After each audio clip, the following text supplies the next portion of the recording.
சேர்ந்து நாம் இந்த காலை ஆராதனை கர்த்தர் வார்த்தைக்கு நேராய் நாம் கடந்து செல்வோம். கர்த்தர் நமக்கு உதவி செய்வார்.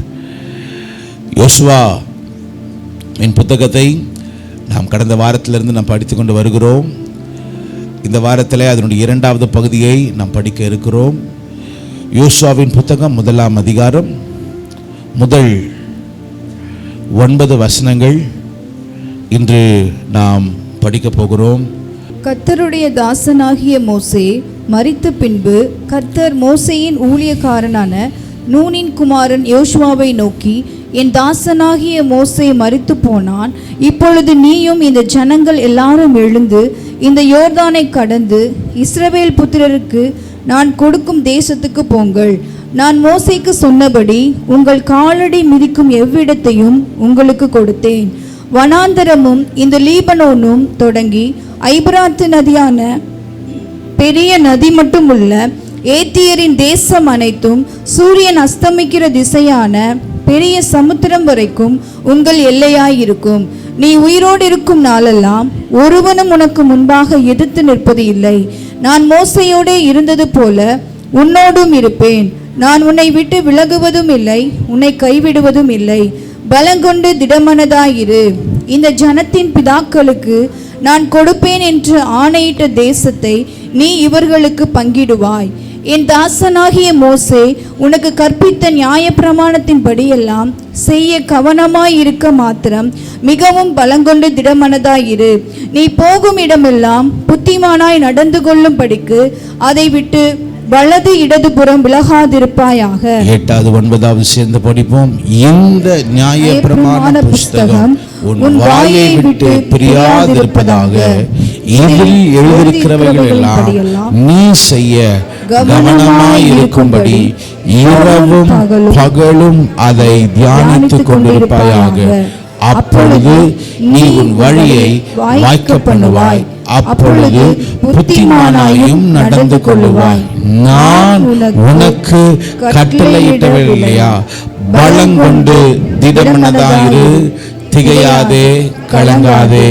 நீ போகும் இடமெல்லாம் உன் தேவனாகிய கர்த்தர் உன்னோடே இருக்கிறார் என்றார். கடந்த நாட்களிலே யோசுவாவின் புத்தகத்தை குறித்து நாம் படித்தோம். யோசுவா என்கிற பெயருடைய அர்த்தம் என்ன என்று போன வாரம் உங்களோட சொன்ன எத்தனை பேருக்கு ஞாபகம் இருக்கு? யோசுவாவுடைய பெயருடைய அர்த்தம் என்ன? தேவன் ரட்சிக்கிறார். தேவன் ஒருவரே ரட்சிக்கிறார். தேவன் ஒருவரே விடுதலையை தருகிறார். சத்தமா சொல்லுங்க பார்க்கலாம். தேவன் ரட்சிக்கிறார். சொல்லுங்க பார்க்கலாம். தேவன் ரட்சிக்கிறார். தேவன் ஒருவர் மாத்திரமே நமக்கு விடுதலையை தர முடியும் என்று நாம் போன வாரம் நாம் படித்தோம். அது மாத்திரமில்ல, போன வாரம் யோசுவாவை குறித்து ஒரு 5 காரியத்தை படித்தோம். யோசுவா என்னும் யுத்த வீரன், சோல்ஜர். யோசுவா தனித்து காத்திருந்தவன், சோலோ வெயிட்டர். அது மாத்திரமில்ல, யோசுவா என்னும் பணிவிடைக்காரன். யோசுவா என்னும் அது மாதிரி சவால்களை அவன் நேர்மறையாக பேசுகிறவன். 5வது தெரிந்து கொள்ளப்பட்ட ஒரு தலைவனாக இருந்தான் என்று கடந்த வாரத்தில் நான் உங்களோடு பேசினேன். போன வாரம் நான் பேசினப்ப யோசுவா புத்தகத்தை ஆரம்பிக்கலை, ஆனால் இன்னைக்கு தான் யோசுவாவின் புத்தகத்தையே நான் ஆரம்பிக்கிறேன். இன்னைக்கு நம்ம முதல் 9 வசனங்கள் மாத்திரம்தான் இன்னைக்கு நம்ம தியானிக்க போகிறோம். வருகிற நாட்களிலே நாம் அதை கொஞ்சம் நம்ம ஸ்பீடப் பண்ணுவோமாக. கர்த்தருடைய வசனம் சொல்லுகிறது, இது வரைக்கும் நல்லா கேட்டுக்குங்க, இது ஒவ்வொரு மனுஷனுடைய வாழ்க்கையிலும் ஒரு திருப்பு முனை. சத்தமாக சொல்லுங்க பார்க்கலாம். என்னது? இன்னொரு முறை கொஞ்சம் நல்ல சத்தமா சொல்லுங்க பார்க்கலாம். என்ன உண்டு? ஒரு திருப்பு முனை உண்டு. அந்த திருப்பு முனை அது எப்படி வேணாலும் நடக்கும். அது நன்மைனாலும் நடக்கும், அது தீமைனாலும் நடக்கும். இங்க பார்த்தீங்கன்னா, இதுவரைக்கும் மோசையை குறித்து இதுவரைக்கும் யோசுவாவை குறித்து ஒரு வார்த்தை இருக்கிறது. என்ன வார்த்தைனா, நூனின் குமாரனாகிய யோசுவா என்கிற ஒரு மனுஷனுடைய பேர் எப்படி வரும்னா, மோசேயினுடைய ஊழியக்காரன். சத்தமா சொல்லுங்க பார்க்கலாம். மோசேயினுடைய ஊழியக்காரன் என்று எழுதியிருக்கிறோம். ஆனால் இந்த யோசுவாவின் புத்தகத்தில் அவனுடைய பெயர் மோசேயின் ஊழியக்காரன் என்று அல்ல, மோசேக்கு பின் தெரிந்து கொள்ளப்பட்ட தலைவன் என்று கர்த்தர் அவனை வைக்கிறார். ஒரு ஆமென் சொல்லுங்க பார்க்கலாம். சொல்லுங்க பார்க்கலாம். மோசேக்கு பின் தெரிந்து கொள்ளப்பட்ட தலைவன். இன்னொரு முறை சொல்லுங்க பார்க்கலாம். மோசேக்கு பின் ஒவ்வொருடைய வாழ்க்கையிலும் ஒரு திருப்பு முனை இருக்கிறது. எல்லாருடைய வாழ்க்கையிலும் ஒரு திருப்பு முனை இருக்கு. என் வாழ்க்கை இப்படியே போயிருமானா? இல்லை இல்லை இல்லை. நீ கர்த்தரோடு நீ இருந்தா போதும். ஒரு ஏற்ற நேரம் உனக்கு உண்டு. கர்த்தர் திருப்பு முனையை கொடுத்து உன்னை உயர்த்த அவர் வல்லவராய் இருக்கிறார். ஒரு ஆமென் சொல்லுங்க பார்க்கலாம். ஓகே, இந்த யோசுவா புத்தகம் எழுதும் பொழுது யோசுவாவுக்கு என்ன வயசு இருக்கும்? 30 வயசா, 40 வயசா, 50 வயசா அப்படின்னு நீங்க கேட்டீங்கன்னா, யோசுவாவுக்கு ஒரு ஃப்ரெண்ட் இருந்தார்.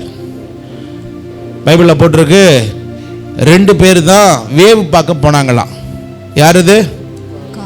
சொல்லுங்க. காலேப். காலேபை பற்றி ஒரு வார்த்தையில் இருக்கிறது. காலேப் அவர் வேவு பார்க்க போகும் பொழுது 40 வயது. என்ன வயசா? 40 வயசு. அப்போ யோசுவாவுக்கும் கிட்டத்தட்ட முன்ன பின்ன ஒரு 5 வருஷம் முன்னாடியோ பின்னாடியோ இருக்கணும் யோசுவாவுக்கு. அவர்கள் வேவு பார்க்க போகும் பொழுது 40 வயசு. அப்புறம் நீங்க பார்க்கும் பொழுது 38 வருஷம் வனாந்திரத்தில் ஒரே இடத்துல இருந்தாங்கன்னு இருக்கு. ஒரு கணக்கு போட்டுங்களேன், ஒரு 35 + 40ன்னு வைங்களேன். ஓகே, ஒரு 40 + 35 வச்சாக்குன்னா கூட எத்தனை வயசு? 75 வயசு. ஒரு 75லேருந்து 80 வயசு உள்ள ஒரு வாலிபன் அல்ல, ஒரு முதிர் வயதுள்ள ஒரு மனுஷர். முதிர் வயதுள்ள ஒரு மனுஷன். எத்தனை வயசு? ஆல்மோஸ்ட் ஒரு 80 வயசு. அந்த 80 வயசுல இருக்கிற ஒரு மனுஷனை கூப்பிட்டு ஆண்டவர் சொல்லுகிறாரு, இனி நீ யுத்தம் பண்ணணும். என்ன சொல்லுகிறாரு? நீ யுத்தம் பண்ணணும் அப்படின்னு சொல்லும் பொழுது கண்டிப்பா ஒரு மனசு இருக்கும், என்ன ஆண்டவரே, அந்த வயசுலாம் தாண்டிருச்சு, இனி என்ன ஆண்டவரே சொல்றீங்கன்னு ஒன்று கண்டிப்பா இருந்திருக்கும். ஆனா ஒன்று நீங்க புரிஞ்சுக்கணும், யோசுவா இந்த ஒரு தலைவனாய் அவனை மாற்றுவதற்கு கர்த்தர் 80 வருஷம் அவனை ட்ரைனிங் கொடுத்தார். ஆண்டவர் யோசுவாவை உருவாக்க 80 வருடங்கள் ஆனது. 80 வருடங்கள். சபை விசுவாசிகள, சபையில் இருக்கிற ஒருவருக்கு நான் சொல்லுகிறேன், உங்களை ஆண்டவர் எடுத்து பயன்படுத்தினா, உங்களை ஆண்டவர் உருவாக்கிற பின்பு தான் ஆண்டவர் எடுத்து பயன்படுத்துறது. நம்புறீங்க? எத்தனை சொல்லுங்க பார்க்கலாமே. ஒரு குழந்தை உருவாவதற்கு குறைஞ்சு எத்தனை மாசம் ஆகுது? ஒரு 10 மாசம் ஆகுது. உருவான பிறகுதான் நாம் கர்த்தருக்காக பயன்படுத்தப்பட முடியும். அந்த உருவாகிற நாட்கள் உயர்வுகள் இருக்கும், தாழ்வுகள் இருக்கும், கடினமான பாதை இருக்கும், கண்ணீரின் பாதைகள் இருக்கும், ஜெயத்தின் பாதைகள் இருக்கும். எல்லா பாதையிலும் கர்த்தர் ஒரு மனுஷனை அவர் உருவாக்குவார். நீ உருவான பின்பதாக நீ தேறினவனாய் வரும் பொழுதுதான் கர்த்தர் உன்னை நம்பி கர்த்தர் கொடுப்பார். சிலருடைய வாழ்க்கையில ஏன் உயர்வு வரல தெரியுமா? ஏன்னா ஆண்டவர் இன்னும் உங்களை நம்ப முடியல. ஆண்டவர் உங்களை நம்ப முடியல. கொஞ்சத்தில் உண்மையுள்ளவனை கர்த்தர் அநேக காரியங்களில் அவர் ஆசீர்வதிப்பார். நீ கொஞ்சத்துல உண்மையா இல்ல, உன்னை எப்படி உனக்கு எடுத்த கர்த்தர் அநேக காரியங்களை அவர் கொடுப்பார். கொஞ்சத்துல நீ உண்மை உள்ளவனா இல்லையே, கர்த்தர் நடத்துகிற பாதைகளில் நீ கர்த்தரை முறுமுறுத்து போகாதபடி, ஆண்டவரே எந்த நிலைமையிலும் கர்த்தர் நீ இருக்கிறீர் என்று நம்பி போக வேண்டும். நான் திரும்ப சொல்லுகிறேன், நீங்கள் நானும் களிமண், ஆனா அவர் குயவனாய் இருக்கிறார். எப்பவுமே அடிக்கடி சொல்லுவேன், நீ யார் தெரியுமா? நீங்களும் நானும் யார் தெரியுமா? ரோட்ல இருக்கிற களிமண் அல்ல, குயவன் கையில் இருக்கிற களிமண். எத்தனை பேர் சொல்ல முடியும்? நல்ல ரெண்டு கரத்தை உயர்த்தி சொல்லுங்க, ஆண்டவரே குயவனே, குயவனே, உம்முடைய கையில் இருக்கிற களிமண்ணாய் நான் இருக்கிற ஆண்டவரே, உம்முடைய கையில் இருக்கிற களிமண்ணாய் நான் இருக்கிற ஆண்டவரே, எனக்கு கர்த்தர் நீர் உதவி செய்வீராக. நான் அடிக்கடி நான் சொல்லுவேன், ராஜாவின் கையில் இருக்கிற பாத்திரம் அல்ல, என் எஜமான் கையில் இருக்கிற பாத்திரம். நல்லா சத்தமா ராமன் சொல்லுங்களேன். எஜமான் கையில் இருக்கிற பாத்திரம். ஏன் தெரியுமா? எஜமானுக்கு தெரியும், இந்த களிமண் இப்போ வேலை செய்யல, இன்னும் கொஞ்ச நேரம் ஆன பிறகு இதுக்கு அழகா வணைஞ்சு நான் விரும்புகிற பாத்திரமாய் மாறும். உங்களுக்கு தெரியுமா? ஒரு மனுஷனை கர்த்தர் உருவாக்குவதற்கு அநேக ஆண்டுகள் கர்த்தர் எடுக்கிறார். வேதம் சொல்லுகிறது, ஆபிரகாமுக்கு ஒரு குழந்தையை நான் தருவேன்னு சொல்லும் பொழுது 75 வயது, ஆனால் குழந்தை கொடுப்பதற்கு 100 வயதானது. அவனை உருவாக்குவதற்கு ஆண்டவர் எத்தனை ஆண்டுகள் எடுத்தார்? 25 ஆண்டுகள். 17 வயதுல, நல்லா கேட்டீங்க, 17 வயதுல கர்த்தர் தாவீதை அபிஷேகம் பண்ணுகிறார். என்னவா? ராஜாவாக. ஆனால் அவன் ராஜாவா ஆனது எத்தனை தெரியுமா? 37 வயசுல தான். 20 ஆண்டுகள் கர்த்தர் அவனை உருவாக்கினார்.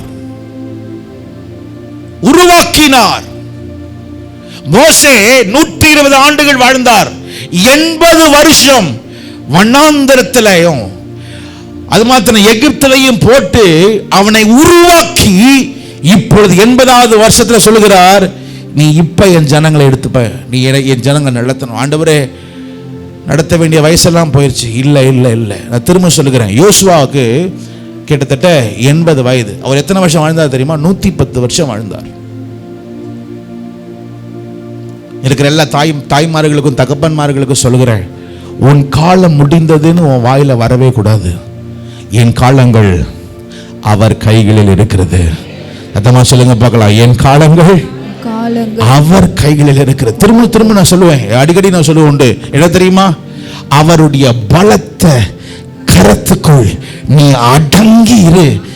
ஏற்ற காலத்துல அவர் உன்னை உயர்த்துவார். ஹல்லேலூயா, ஹல்லேலூயா. நீ படிச்சவனா இருக்கலாம், நீ படிக்காதவனா இருக்கலாம், திறமைசாலியா இருக்கலாம், திறமை இல்லாதவனா இருக்கலாம், ஒருவேளை உனக்குன்னு ஒரு பாக்கியம் இல்லாம, ஆனா நீ அவருடைய பலத்த கரத்துக்குள் என்ன பண்ணு? அடங்கி இரு. ஏற்ற காலத்துல உன்னை உயர்த்த அவர் வல்லவரா இருக்கிறார். முதல் 40 ஆண்டுகள் இந்த யோசுவாவின் வாழ்க்கையில பாத்தீங்கன்னா அவனுடைய பெயர் அடிமை.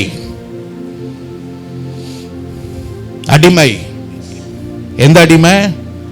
எகிப்தில் அடிமையா இருந்தான். அடுத்த 40 ஆண்டுகள் வனாந்திரத்தின் பாதையிலே மோசேயினுடைய ஊழியக்காரன் சொல்லப்படுகிறது. இப்ப 80 வயது ஆயிடுச்சு. வாழ்க்கையில முக்காவாசி நாட்கள் முடிந்தது. ஆனாலும் கர்த்தர் சொல்லுகிறார், இதுவரைக்கும் நீ செய்தது ஒரு ஆரம்பம் தான், இனிதான் உன் வாழ்க்கையில ஒரு ஆரம்பமே கர்த்தர் தருகிறார்.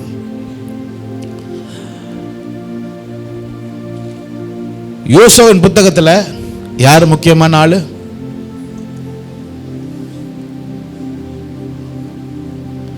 யார் முக்கியமான ஆளு? இல்ல, ஆண்டவர் தான் முக்கியமான ஆளு. உங்க வாழ்க்கையில யார் முக்கியமான ஆளு? உங்க மாமியார் கிடையாது. யாரு? உங்க புருஷன் கிடையாது. யாரு? உங்க மனைவி கிடையாது. யாரு? சொல்லுங்க. உங்க பிள்ளைங்க கிடையாது. யாரு? உங்க வேலை செய்றீங்களே உங்க பாஸ் கிடையாது. யாரு?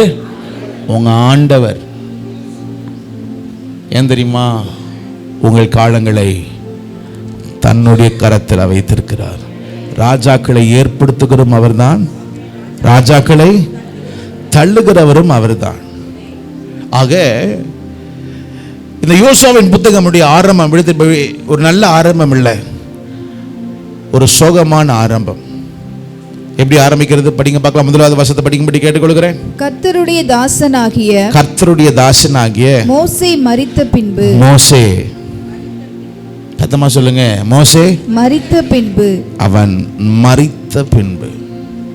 இன்ஃபேக்ட் யோசுவாவின் புத்தகம் முதல் வசனமும் சரி, யோசுவாவின் புத்தகத்தினுடைய கடைசி வசனமும் சரி, இந்த யோசுவா புத்தகம் மரணத்துல தான் ஆரம்பிச்சு மரணத்துல தான் முடியுது. எல்லாருடைய வாழ்க்கையும் திருப்ப முன்ன இருக்கு. ஆனா யோசுவா வாழ்க்கையில ஒரு திருப்ப முனை என்னன்னா, அது ஒரு மரணத்தினால ஒரு திருப்ப முனையானது. 3 காரியங்கள், 3 வார்த்தைகளை நீங்கள் பார்க்கலாம் இந்த யோசுவா இந்த 1ஆம் அதிகாரத்துல. இந்த 3 வசனத்தை மாத்திரம் படிக்கும்படி நான் கேட்டுக்கொள்கிறேன். 6வது வசனத்தை படிக்கும்படி நான் கேட்டுக்கொள்கிறேன். பலங்கொண்டு திடமனதாயிரு. பலங்கொண்டு திடமனதாயிரு. இன்னொரு முறை சொல்லுங்க பார்க்கலாம். பலங்கொண்டு திடமனதாயிரு. நீ திட மனதாய் நீ இரு. 7வது வசனத்தை படிக்கும்படி கேட்டுக்கொள்கிறேன். என் தாசனாகிய மோசே உனக்கு கற்பித்த நியாய பிரமாணத்தின்படியெல்லாம் செய்ய கவனமாய் இருக்க மாத்திரம் மிகவும் பலங்கொண்டு திடமனதாயிரு. திரும்ப சொல்லுகிறார். என்ன சொல்லுகிறாரு? பலங்கொண்டு பலம் கொண்டு திடமனதாயிரு. திடமனதாயிரு அப்படின்னு சொல்லுகிறார். 9வது வசனத்தை படிங்க பார்க்கலாம். நான் உனக்கு கட்டளையிடவில்லையா? பலங்கொண்டு திடமனதாயிரு, திகையாதே கலங்காதே, நீ போகும் இடமெல்லாம் உன் தேவனாகிய கர்த்தர் உன்னோடே இருக்கிறார் என்று. ஒரு வார்த்தை 3 முறை வருது. என்ன வார்த்தை? பலங்கொண்டு திடமனதாயிரு. பலங்கொண்டு திடமனதாயிரு, திகையாதே கலங்காதே. ஏன் தெரியுமா? யோசுவா ஒரு பயந்து இருந்தார். ஏன் பயந்திருந்தார்? 3 காரியங்கள். நம்பர் 1, அங்க இருந்த ஜனங்கள். எழுதிக்கங்க, பீப்பிள், ஜனங்கள். இதுவரைக்கும் அவன் பார்த்த ஒரு ஜனம் உண்டு. என்ன ஜனம்? வேதம் சொல்லுகிறது, அவர்களை குறித்து கர்த்தருடைய வார்த்தை இப்படியே சொல்லுகிறது, வணங்கா கழுத்துள்ள ஜனம் என்று எழுதப்பட்டிருக்கிறது. அது மாத்திரமல்ல, இவர்கள் தேவனை அரோசித்தார்கள் என்று எழுதப்பட்டிருக்கிறது. இந்த ஜனங்கள், வேதம் சொல்லுகிறது, இவர்கள் முறுமுறுத்தார்கள் என்று எழுதப்பட்டிருக்கிறது. இந்த ஜனங்கள் மோசேயை குறை சொல்லினார்கள் என்று எழுதப்பட்டிருக்கிறது. அது மாத்திரமல்ல, கோராவின் புத்திரர்கள் ஜனங்களோடு சேர்ந்து வேதம் சொல்லுகிறது, அவர்கள் மோசேயை எதிர்த்தார்கள் என்று எழுதப்பட்டிருக்கிறது. அது மாத்திரமல்ல, ஒரு காரியம் எழுதியிருக்கிறது, இவர்கள் தேவனை சோதித்தார்கள் எழுதியிருக்கிறது. இந்த ஜனத்தை நடத்தணும். இது ரொம்ப கஷ்டம். இன்னொன்னு ஒன்று கேட்கிறேன், யோசுவா வேணும்னா போய் நின்னாரு. யோசுவாவுக்கு இந்த காரியம் திணிக்கப்பட்டது. வேற வழியில் நீ தான் செஞ்சாகணும். முதலாவது அவன் பயந்தது ஜனங்கள். இரண்டாவது அவன் பயந்தது யார்? இல்ல, சத்தமா சொல்லுங்க. மோசே மாதிரி ஒரு ஊழியக்காரர் பைபிள்லே இல்லை. தெரியுமா? மோசே மாதிரி ஒரு ஊழியக்காரர் பைபிள்லே இல்லை. மோசேக்கு மாத்திரம் பிரதானமா தேவன் ஒரு காரியத்தை கொடுத்தாராம். பைபிள்ல போட்டிருக்கு, தேவனிடத்திலிருந்து தேவனுடைய கையில் எழுதி வாங்கிட்டு வந்த கற்பனைகள் யாருக்கு மட்டும்தான் கொடுத்தாரு? மோசேக்கு மட்டும்தான் கர்த்தர் கொடுத்தாராம். அது மாத்திரமல்ல, ஒரு பெரிய ஆசரிப்பு கூடாரத்தை கட்டணும்னு சொல்லி ஆண்டவர் யார்கிட்ட கொடுத்தார் தெரியுமா? யார்கிட்ட கொடுத்தார்? மோசேயின் இடத்துல மட்டும்தான் ஆண்டவர் கொடுத்தார். நீ ஆசரிப்பு கூடாரத்தை நீ கட்டணும், நீ ஆயத்தமாகு என்று கர்த்தர் சொல்லுகிறார். அது மாத்திரமல்ல, ஆண்டவருடைய முகத்தை பார்க்க முடியல, அந்த ஆண்டவருடைய பின்னாடி காரியத்தை பார்த்தது யார் தெரியுமா? வேற யாருக்கும் கிடையாது. அது மாத்திரமல்ல, உலகத்திலே ஒரே ஒரு ஆள் உடைய சரீரத்தை ஆண்டவர் அடக்கம் பண்ணாராம். யாருடைய சரீரம்? மோசே. அங்க அவருடைய லெவல் அங்க இருக்கு. எப்பவும் ஒரு பைபிள்ல ஒரு வசனம் படிக்கலாம், கர்த்தர் மோசேயோட பேசினார். மோசே யாரோட பேசினார்? கர்த்தரோட பேசினார். எங்கேயாவது நீங்க கர்த்தர் யோசுவாவோட பேசினார் இருக்கு? இல்லவே இல்ல. இப்ப யார் இல்ல தெரியுமா? யார் இல்ல? மோசே இல்ல. தான் பார்த்து வந்த மோசே இல்ல, வழி நடத்தின மோசே இல்ல. இவனை எதிர்பார்க்கல, நான் தான் தலைவன் ஒரு நாள் எதிர்பார்க்கவே இல்லை. ஆனா திடீரென்று அவன் வந்தான். மூன்றாவது இவன் பயந்தது தெரியுமா? இவன் செய்ய வேண்டிய காரியம். ஆக்சுவலா ஆண்டவர் யார்கிட்ட திரும்ப கொடுத்தார் இந்த வேலையை செஞ்சு? மோசே கிட்ட தான் சொன்னாரு, பாலும் தேனும் உள்ள தேசத்துக்கு போவேன் என்று கர்த்தர் தான் சொன்னார். யார்கிட்ட சொன்னாரு? மோசே கிட்ட சொன்னார். ஆனா மோசே செஞ்சு முடிக்க வேண்டிய வேலையை மோசேயே செய்ய முடியல. நான் எப்படி இதை செய்வேன்? 40 வருஷம் இந்த வனாந்தரத்தில், இந்த இடத்துல, இந்த பசங்க, இந்த ஆட்களை இவங்க மோசையே படுத்தினாங்க. நான் எம்மாத்திரம் என்று பயந்த ஒரு மனுஷன். இன்னைக்கு காலையில் சொல்லுகிறேன், சில காரியங்கள் நீங்கள் பயந்து இருக்கிறீங்க. உங்க வாழ்க்கையில் சிலருடைய சூழ்நிலைகளை நீங்க போயிருக்கிறீங்க. சில பிரச்சனைகள் உங்களை சூழ்நிலையில மாத்தி இருக்கு. உங்களை அவங்க திரும்ப சொல்லுகிறேன், நீ பயப்படாத. யோசுவாவோட இருக்கிற தேவன், அவர் உன்னோட அவர் இருக்கிறார். இந்த 5 காரியத்தை மாத்திரம் எழுதிங்க பார்க்கலாம். ஆண்டவர் சொல்றப்ப இந்த 5 காரியத்தை நீ எதை புரியலையோ இந்த 5 காரியத்தை மாத்திரம் எழுதிங்க பார்க்கலாம். நல்லா தெளிவா எழுதிங்க பார்க்கலாம். 5வது வசனத்தை படிக்கும்படி கேட்டு கொடுக்கிறேன். நீ உயிரோடு இருக்கும் நாளெல்லாம், நீ உயிரோடு இருக்கும் நாளெல்லாம் ஒருவனும் உனக்கு முன்பாக எதிர்த்து நிற்பது. எழுதிங்க. முதலாவது ஆண்டவர் கொடுத்த 5 வாக்குத்தத்தங்கள். ஒருவனும் உனக்கு முன்பாக என்னது? எதிர்த்து நிற்பது இல்லை. nobody will stand against you. இரண்டாவது அப்படியே படிங்க பார்க்கலாம். நான் மோசேயோடு இருந்தது போல உன்னோடும் இருப்பேன். இரண்டாவது கர்த்தர் சொல்லுகிறார், நான் உன்னோடு என்ன பண்ணுவேன்? நான் இருப்பேன். நான் மோசேயோடு, அத வார்த்தை எல்லாம் கேட்டுங்க, நான் சும்மா இருக்க மாட்டேன். நான் மோசேயோட இருந்தது போல நான் உன்னோட நான் இருப்பேன்.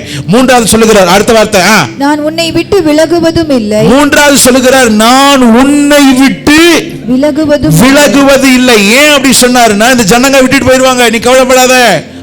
ஆனா என்னது? விலகுவது. நான் உன்னை விட மாட்டேன். நான் உன்னை விட மாட்டேன். இந்த ஜனங்க ஒரு வேளை விட்டுட்டு போற மாதிரி காணப்படுற, நீ கவலைப்படாத, நான் உன்னை விட்டு விலகுவதில்லை. அடுத்தது, உன்னை கைவிடுவது. உன்னை நான் உன்னை என்ன பண்ணுவதில்லை?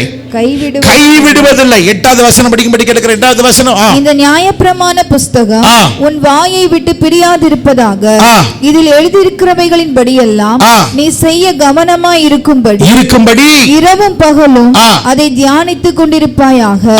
அப்பொழுது நீ உன் வழியை என்ன பண்ணுவ? வாய்க்க பண்ணுவாய். எழுதிட்டீங்களா? 5 காரியத்தை எழுதிட்டீங்களா? உன் வழியை வாய்க்க பண்ணுவாய். நீ உன் வழியை வாய்க்க பண்ணுவாய். அப்படின்னா you will be successful in life. You will be successful in life அப்படின்னு சொல்லி ஆண்டவர் முடிக்கல. அப்பதான் சொல்றாரு, யோசுவாவே நீ சக்சஸ்ஃபுல்லா இருப்ப, நான் உன்னோட இருப்பேன், ஒருவனும் உனக்கு எதிராக வரமாட்டான். ஆனா நீ செய்ய வேண்டிய 5 காரியங்கள். இந்த 5 காரியத்தை செஞ்சா மாத்திரம்தான் நீ வருவ. சபை விசுவாசிகளை நீங்கள் நானும் சரி, கர்த்தர் நமக்கு வாக்குத்தத்தத்தை கொடுக்கிறார், சந்தோஷ சமாதானம், எவ்வளோ காரியங்களை கர்த்தர் கொடுக்கிறார். ஆமென். ஆனா ஒன்றை நீங்க மறந்துடக்கூடாது, எல்லாமே அநேக காரியங்கள் அதில் நிபந்தனைகள் இருக்கிறது. தேவன் சில காரியங்களை நீங்களும் நானும் செய்ய வேண்டும் என்று விரும்புகிறார். அதை செய்யலைன்னா நடக்காது. முதலாவது என்ன சொல்கிறார்? யோசுவா இடத்துல 1ஆம் அதிகாரம் 2வது வசனத்தை படிக்கும்படி கேட்டுக்கொள்கிறேன். 1-2. என் தாசனாகிய மோசே மரித்து போனான். இப்பொழுது நீயும் இந்த ஜனங்கள் எல்லோரும் எழுந்து போதும். முதலாவது எழுதிங்க பார்க்கலாம். எழுந்து. ஏன் எழுந்துன்னு போட்டிருக்கு? மோசே மரித்துட்டார். இந்த ஜனங்க எத்தனை வருஷம் துக்கம் கொண்டாடினாங்கன்னா, எத்தனை நாட்கள்னா 30 நாட்கள் என்ன பண்ணாங்க? துக்கம் கொண்டாடினாங்க. எல்லாத்துக்கும் ஒரு அளவு இருக்கு. கர்த்தர் சொல்லுகிறார், மோசே அவன் மரித்து போய்விட்டான். யோசுவா இப்பொழுது இருக்கிறார். யோசுவா கிட்ட சொல்லுகிறார், யோசுவாவே நீ இப்ப எங்க விழுந்திருக்கிறன்னா, ஒரு மரணத்தினால என்ன பண்ணிருக்கிற? நீ விழுந்திருக்கிற. சபை விசுவாசிகள், நீங்க எங்க விழுந்திருக்கிறீங்கன்னு கொஞ்சம் யோசித்து பாருங்க. எபேசு சபைக்கு சொல்லுகிறார், நீ எங்க விழுந்தாயோ அங்க என்ன பண்ணு? நீ எழும்பு. பைபிள்ல போட்டிருக்கு, சிம்சோன் தெலீலாவின் மடியிலே அவன் விழுந்தான். நீ எங்க விழுந்தான்னு யோசிச்சு பாரு. வேதம் சொல்லுகிறது, யூதாஸ் காசு காரியத்துல அவன் விழுந்தான். சாலமோன் தேவன் கொடுத்த ஆசீர்வாதங்களே, தேவன் கொடுத்த ஞானமே, தேவன் கொடுத்த ஐஸ்வர்யமே அவனை விழ பண்ணினது. லூசிபர் வேதம் சொல்லுகிறது, பெருமை. நான் ஆண்டவர் சமூகத்தில் இருக்கிறேன் என்று பெருமை அவன் விழுந்தான். ஆதாம் ஏவாள் பிசாசு வைத்த வலையில விழுந்தான். இன்னைக்கு காலையில சொல்றேன், நீங்க எங்க விழுந்திருக்கிறீங்கன்னு யோசிச்சு பாருங்க. சிலர் ரதங்களை குறித்து மேன்மை பாராட்டுவார்கள், சிலர் குதிரைகளை குறித்து அவர்கள் முறிந்து விழுந்தார்கள். நாங்களோ நூறு முறை சொல்லுங்க பார்க்கலாம், நாங்களோ எழுந்து நிமிர்ந்து நிற்கிறோம். நீ எங்க விழுந்தியோ நீயே எடுத்துச்சுக்கோ. 1 ராஜாக்களின் புத்தகம் 19ஆம் அதிகாரம் 7வது வசனம் 8வது வசனம். கர்த்தருடைய தூதன் திரும்ப இரண்டாந்தரம் வந்து சத்தமா சொல்லுங்க பார்க்கலாம், இரண்டாம் தரம்னு சொல்லுங்க பார்க்கலாம்.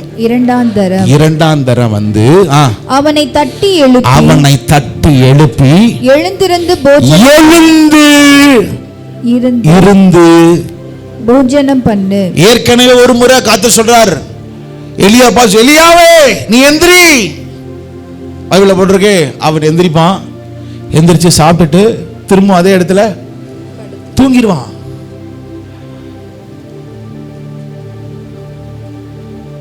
எந்திரிப்பான், ஏன்னா பிரச்சனை அவ்வளவு பெருசு. இல்ல ஆண்டவரே நான் எந்திரிக்கிட்டேன், எந்திரிச்சாலும் என்னால ஓட முடியாது, நம்ம படுத்துட்டான். திரும்ப 2வது முறை ஆண்டவர் வந்து தட்டி எழுப்பி, நீ எந்திரிப்பா, படிங்க பார்க்க, சேர்ந்து படிக்க பார்க்க. நீ எழுந்திருந்து போஜனம் பண்ணு. நீ பண்ண வேண்டிய பிரயாணம் எத்தனை பேர் நம்புறீங்க? நான் இன்னும் கர்த்தருக்காக ஓட வேண்டிய தூரம் வெகு தூரம் இருக்கு. ஒரு எசபேல் அவனை விழ பண்ணினாள். போதும் ஆண்டவரே போதும், என் வாழ்க்கைய எடுத்துக்கங்க. இன்னைக்கு காலையில ஒருவேளை உங்களுக்கு பிரியமானவர்கள் ஒருவேளை மரிச்சிருக்கலாம், நீங்கள் விரும்பினவர்கள் உங்களை விட்டு விலகி போயிருக்கலாம், நீங்க யாரை நம்பி வந்தீங்களோ உங்களை அவங்க வெறுத்து போயிருக்கலாம். ஆனா மறந்துடாத,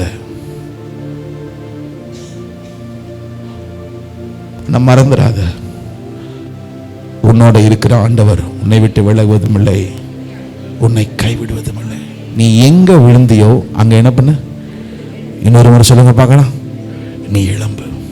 2வது ஒரு வார்த்தை சொல்லுகிறார், அது 1ஆம் அதிகாரம் 3வது வசனம் படிங்க பார்க்கலாம். நான் மோசேக்கு சொன்னபடி உங்கள் காலடி மிதிக்கும் எவ்விடத்தையும். 2வது கால் அடி மிதிக்கும் எவ்விடம். எழுதிங்க பார்க்கலாம், கால் அடி மிதிக்கும் எவ்விடம். இப்ப யோசுவாவுக்கு என்ன வயசு? ஆல்மோஸ்ட் 80 வயசு. கொஞ்சம் வயசானவர் தான் அல்ல. ஒரு வயசானவரை பார்த்து ஆண்டவர் சொல்லுகிறாரு, நீ என்ன பண்ணு?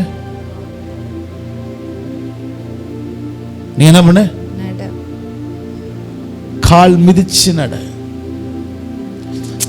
இப்போ இது என்ன கேட்டிருந்தா, நீ கழுதை மேல ஏறி, நீ கழுதையில நீ பிரயாணம் பண்ணு, இல்லைன்னா ஒட்டகத்தில் ஏறி என்ன பண்ணு.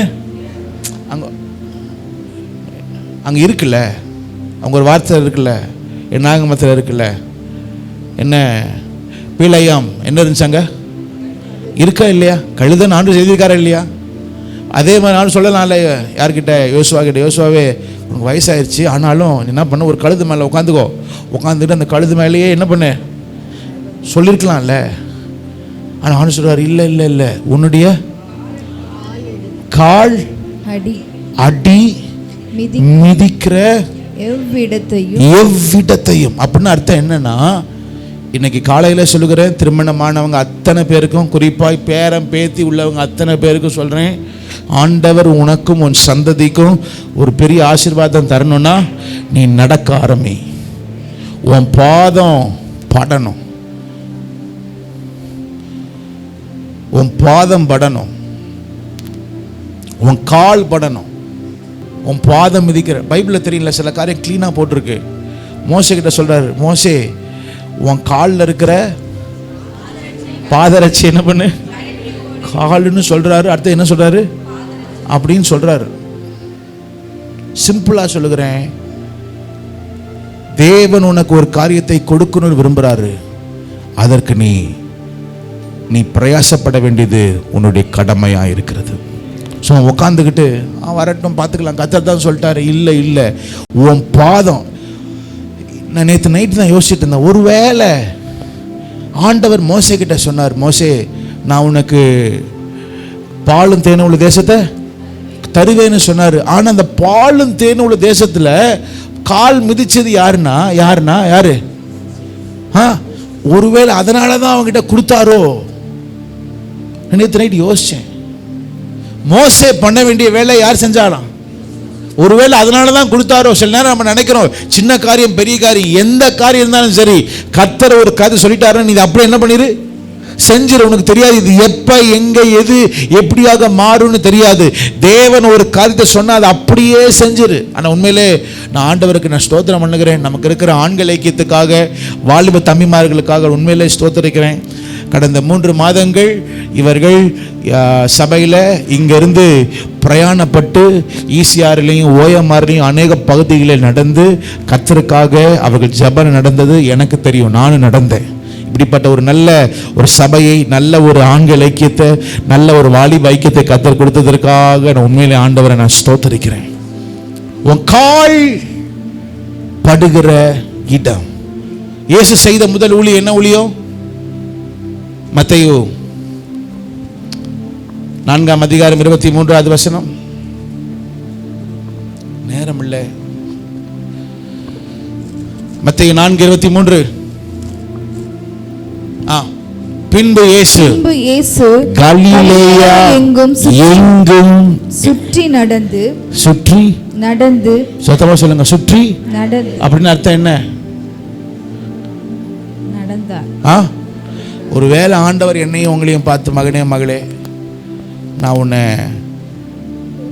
திருவான்மியூர்லேயும் அடையார்லேயும் பெருங்குடிலையும் வேளச்சேரியிலையும் போரூர்லையும் ஒரு இடத்துல உன்னை வச்சிருக்கிறேன், சுற்றி நடந்துட்டீங்களா? உங்கள்கிட்ட நான் எதிர்பார்க்கறது என்ன பண்ணு? பைக்கில் போகணும்னு சொல்லலை, கழுதையில் போகணும்னு சொல்ல, ஒட்டகத்தில் போக சொல்ல, என்னது அப்படி ஒரு ஊழியம் ஒன்று இருக்கு, நீ நடக்கணும். 2வது சொல்லுகிறார், நேரம் இல்லை, 2வது சொல்லுகிறார், அவன் நீ கால் மிதிக்கிற இடம். 3வது 1ஆம் அதிகாரம் 8வது வசனம். இந்த நியாயப்பிரமாண புஸ்தகம் உன் வாயை விட்டு பிரியாதிருப்பதாக. இதில் எழுதியிருக்கிறவைகளின் படியெல்லாம் நீ செய்ய கவனமாய் இருக்கும்படி இரவும் பகலும் அதை தியானித்துக் கொண்டிருப்பாய். 3வது சொல்லுகிறார், நீ வேதத்தை தியானி, இரவும் பகலும் தியானி. 1வது என்ன சொன்னார்? எழுந்து. 2வது காலடி நடந்து. 3வது தியானம். நீ வேதத்தை தியானி. எத்தனை பேர் உங்க வாழ்க்கையில சக்சஸ்ஃபுல்லா இருக்குன்னு விரும்புறீங்க? சக்சஸ்ஃபுல். நல்ல கையை உயர்த்துங்க பார்க்கலாம். கர்த்தர் உங்களை கரங்களை பார்க்கட்டும். கர்த்தர் ஆசீர்வதிப்பார். தேங்க்யூ. நீங்கள் உண்மையிலே நான் சொல்லணும்னா, யோசுவா இப்போ ஒரு புதிய தலைவர், கரெக்டு தானே? நான் சொன்னேன், இவர் பயந்தது யாருக்கு பயந்தார்? ஜனங்களுக்கு பயந்தார், சொந்த ஜனங்களுக்கு பயந்தார். அடுத்தது எதிரிக்கு எவன் வருவான், எப்படி வருவான்னு தெரியல. இப்போ நீங்களே, இப்போ நான்லாம் இருந்தேன்னா, யார்ரா எதிரி, எப்படிரா வருவான், எப்படிரா அப்படின்னு நான் யோசிச்சுட்டு இருப்பேன். அப்படிதான் யோசிச்சிருப்பாருன்னு நினைக்கிறேன். ஆனால் ஆண்டு சொல்லுகிறாரு, நீ எதிரி யோசிக்காத, அவன் எப்படி வரப்போறான்லாம் யோசிக்காத, நீ எதை பண்ணு, நீ என்ன பண்ணு. காரணம் ஏன் தெரியுமா? இந்த யுத்தம் யுத்தம் இல்லை, இந்த யுத்தம் யார் யுத்தம்? நீ என்னுடைய யுத்தம். இது எப்படி நடக்கும், இது எப்படி நடக்க போகுது, இது பற்றி இது உன் காரியம் கிடையாது. நீ வேதத்தை மாத்திரம் தியானி. திரும்ப சொல்லுகிறேன், எல்லா தகப்பன்மார்கள், தாய்மார்கள், குறிப்பாய் 30 to 35 60 வரைக்கும் சொல்லுகிறேன். இருக்கிற எல்லா தாய்மார்கள் தகப்பன்மார்களுக்கு சொல்கிறேன், நீங்கள் உங்கள் வாழ்க்கையில் ஒரு காரியத்தை ஹேபிட்னா பழக்கமாக நீங்கள் வச்சுக்கோங்க. என்னென்னா, இரவும் பகலும் அட்லீஸ்ட் ஒரு 2 வசனமாவது வாயிலிருந்து நீ தியானித்து நீ சொல்கிறதுக்கு நீ ஆயத்தமாய்க்கோ. ஏன்னா அதுதான் உங்கள் வாழ்க்கையில் உன்னை உயர்த்துவதற்கு அது வல்லதாக இருக்கிறது. நான் திரும்ப சொல்கிறேன், எழுதிக்கோ. உனக்கு தெரியாது எங்கே எது நடக்கணும்னு தெரியாது. உனக்கு தெரியாது எங்க எது நடக்கணும். உன் காரியத்தை வாய்க்க செய்யணும்னா இரவும் பகலும் நீ வேதத்தை தியானி. இது எப்படி நடக்கும், அது எப்படி நடக்கும், இவங்களை பிடிக்கலாமா அவங்கள பிடிக்கலாமா, இது உன் வேலை இல்லை, இது கர்த்தருடைய வேலை. நீ கர்த்தருடைய காரியத்தை மாத்திரம் நீ செய். நீ வேதத்தை என்ன பண்ணு, தியானி. இது வேதத்தை மாத்திரம் தியானி. அவன் ஒரு யுத்த வீரன், யுத்தம் பண்ணணும். கரெக்ட் தான், யுத்தம் பண்ண வேண்டிய சூழ்நிலைகள் இருந்தாலும் கதை சொல்லுகிறார், நீ வேதத்தை மாத்திரம் தியானி. வேதத்தை மாத்திரம் தியானி. 4வது சொல்லுகிறார், அதே வசனம், முந்தின வசனமோ அடுத்த வசனம் வாசிக்க பார்க்கலாம். 7, 8 வாசிக்க பார்க்கலாம். என் தாசனாகிய மோசே உனக்கு கற்பித்த நியாயப்பிரமாணத்தின் படியெல்லாம் செய்ய கவனமாய். என்னது செய்ய கவனமாயிரு. அடுத்த வசனம், இந்த நியாயப்பிரமாண புஸ்தகம் உன் வாயை விட்டு பிரியாதிருப்பதாக, இதில் எழுதியிருக்கிறவைகளின் படியெல்லாம் நீ செய்ய கவனமாயிருக்கும்படி. 4வது ஆண்டவர் என்ன சொல்கிறாரு, செய்ய. நீ தியானிக்கிறதெல்லாம் ஓகே, ஆனா என்ன பண்ணணும், நீ செய்யணும். இந்த யூடியூப்ல எப்படி அதை செய்வது இப்படி செய்வது என்று நாம் பார்ப்போம். பார்க்கறதுனால நம்ம சமைச்சிருவோமா, வந்துருமா கையில? நம்ம என்ன பண்ணணும், செய்யணும். இயேசுவே சொல்கிறார், என் வார்த்தையை நீங்கள் கேட்டு அதை நீங்கள் செய்வீர்கள் என்றால் கன்மலையின் மேல கட்டப்பட்ட வீடு. கன்மலையின் மேல கட்டப்பட்ட வீடு அப்படின்னு அர்த்தம் என்ன? கடினமான பாதை தான், ஆனா நீ செய்ய கவனமா. நான் ஒன்னு கேட்கிறேன், நீ பரலோகத்துக்கு போகும்போது ஆண்டவர் ஒரு காரியம் கேட்பார். என்ன கேட்பார்? நீ எனக்காக நீ என்ன செய்தாய். கேட்கிறேன், நீ ஆண்டவருக்காக என்ன செஞ்ச? நேத்து போன வாரம் வச்சுக்கலாம், போன வாரம் மாத்திரம் ஆண்டவருடைய வசனத்துல இருந்து நீங்க என்ன செஞ்சீங்க?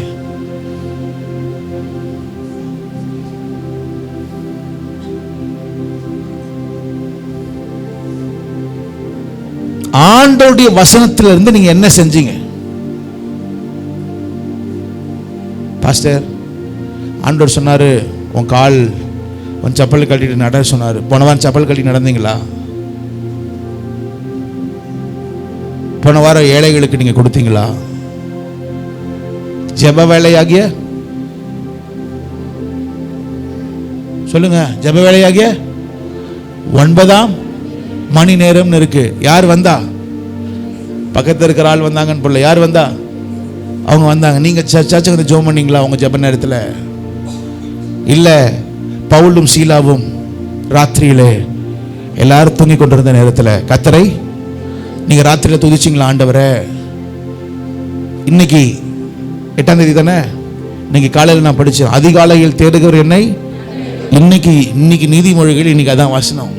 நீ அதிகாலையில் இன்னைக்கு தேடினத போன வாரம் தேடினியா? ஆண்டவர் சொல்லுகிற ஒரே வார்த்தை, நீ எனக்காக என்ன செய்தாய். கேட்கிறது முக்கியம். எல்லாம் கை தட்டிட்டு அல்லேலூயா ஆமென் தோத்திரம் சொல்லிட்டு போறது முக்கியம் இல்லை. ஊழியக்காரன் திடீர்னு வர்றாங்க, திடீர்னு போறாங்க. தேவ பைபிள்ல போட்டிருக்க ஊழியக்காரர்கள் தேவனால் எழுப்பப்பட்ட தேவ தூதர்களா இருக்கிறாங்களாம்.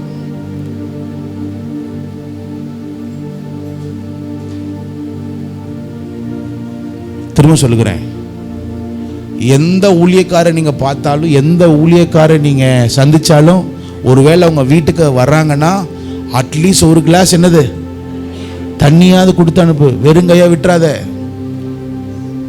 உனக்கு தெரியாது யாரு எப்படி வராங்கன்னு தெரியாது. உனக்கு உங்க வீட்டுக்கு வேண்டிய பாக்கியத்தை கொண்டு வருகிற ஒரு சாதாரண மனுஷனா இருக்கலாம். ஆனா ஊழியக்காரனா இருந்தா அப்படி காலை தட்டினாலே போதும், அந்த தூசி உங்க வீட்டில் ஒரு ஆசீர்வாதமாய் மாறும். தேவனுடைய வார்த்தையை நீ கேட்கிறவன் அல்ல, தேவனுடைய வார்த்தையின்படி செய்கிறவனாய் இருக்கணும். கடைசியாய் 4 காரியம் சொன்னல. முதலாவது என்ன சொன்ன? நீ எழுந்து. இரண்டாவது நடந்து. மூன்றாவது வேதத்தை என்ன பண்ணு? தியானித்து. நான்காவது அதை செய்ய கவனமாயிரு. கடைசியாய் 1ஆம் அதிகாரம் 9வது வசனத்தை படிக்கும்படி கேட்டுக்கொள்கிறேன். நான் உனக்கு கட்டளையிடவில்லையா? நான் உனக்கு கட்டளையிடவில்லையா? பலங்கொண்டு திடமனதாயிரு, திகையாதே, கலங்காதே. இதுதான் கடைசியாய் சொல்லுகிறார் அவன் இடத்துல. இப்ப நீ போகணும். கடைசியாய் ஆண்டவர் சொல்லுகிற வார்த்தை என்ன தெரியுமா? நீ திகையாதே, நீ கலங்காதே, நீ போகும் இடமெல்லாம் உன் தேவனாகிய கர்த்தர் உன்னோடு இருக்கு. 5வது சொல்லுகிறார், ஆண்டவரை நீ முதல்ல வை. Set God first. யார முதல்ல வை? சத்தமா சொல்லுங்க பார்க்கலாம். ஆண்டவர். ஆண்டவர் உனக்கு 5 ஆசீர்வாதங்கள் கொடுத்தார். உங்களுக்கு சொன்ன ஞாபகம் இருக்குல்ல? ஒருவன் உனக்கு எதிராய் எதிர்த்து நிற்பதில்லை. 2வது என்ன சொல்லுங்க? நான் உன்னை மோசையோடு இருந்தது போல உன்னோடும் இருப்பேன். 3வது நான் உன்னை விட்டு விலகுவதும் இல்லை. 4வது உன்னை கைவிடுவதும் இல்லை. 5வது என்ன சொல்லுகிறாரு? நீ உன் வழியை வாய்க்க பண்ணுவாய்னு சொல்லிட்டு சொல்லுகிறாரு. இதெல்லாம் நான் உனக்கு செய்ய விரும்புகிறேன். நீ செய்ய வேண்டியது 5 காரியங்கள். முதலாவது எழுந்து, 2வது நடந்து, 3வது வேதத்தை தியானித்து, 4வது அதை செய்ய கவனமாக இருந்து, 5வது ஆண்டவர் உனக்கு முன்பதாகவே. மோசே மரணத்தில் ஆரம்பிச்சிருக்கலாம், ஆனா உன்னோட செய்ய போகிற காரியம் பலமான காரியம். நான் நம்புகிறேன், விசுவாசிக்கிறேன். இந்த 2025 இந்த ஜூன் மாதம் யோசுவாவின் நாட்களில் நீ படிக்கும் பொழுதே, இதை கேட்கும் பொழுதே அற்புதங்களையும் அதிசயங்களையும் தேவனுடைய வழி நடத்துதலையும் நீங்க கண்டிப்பா பார்ப்பீங்க.